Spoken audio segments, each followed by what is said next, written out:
Long before Sabine Wren would end up working with the rebels, she had a prior past working for the Empire.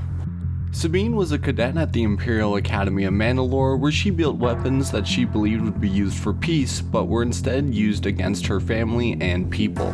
She studied the tactics of the Twi'lek freedom fighter Cham Syndull and the Mandalorian Protector leader Fenn Rau used during the Clone Wars, and she learned that the Empire was developing a new cruiser with gravity well projectors powerful enough to pull a ship out of hyperspace. She was also the fastest cadet to complete the language unit during espionage training during her time at the Academy.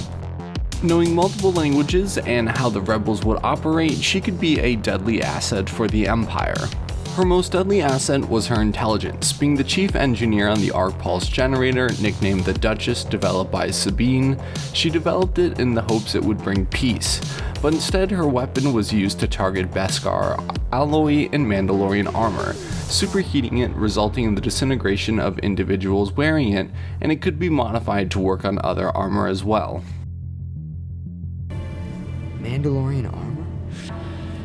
What could do this? A weapon did this. A weapon created by my daughter. In this recording, you will see the first test trial of the weapon used against Clan Wren.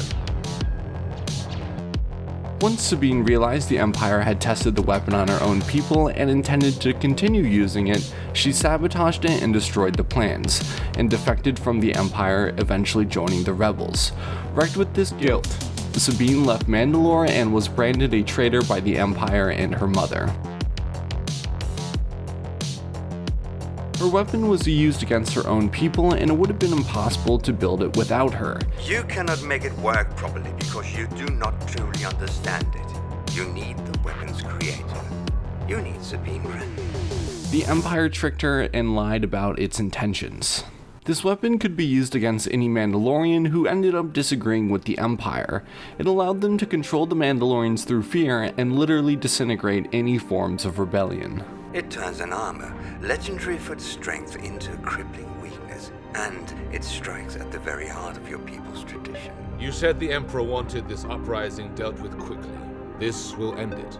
Once your people see their sense of security turned against them, do you believe they'll swear loyalty to the Empire? A Mandalorian without armor is no more than a common soldier. Fear will compel them to join the Empire.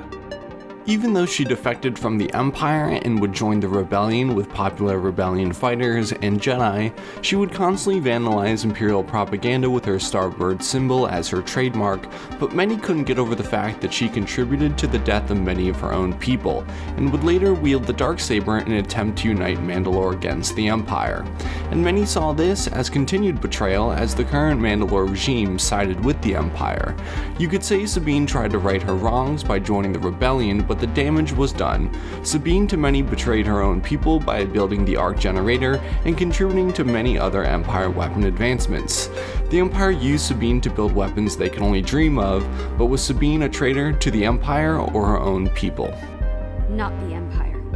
Me. This is all my fault. Everything my father said was true, Ezra.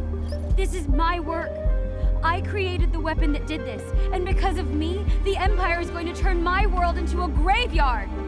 Because of me, Mandalorians are going to die. And with that, subscribe if you would like, and until next video, goodbye.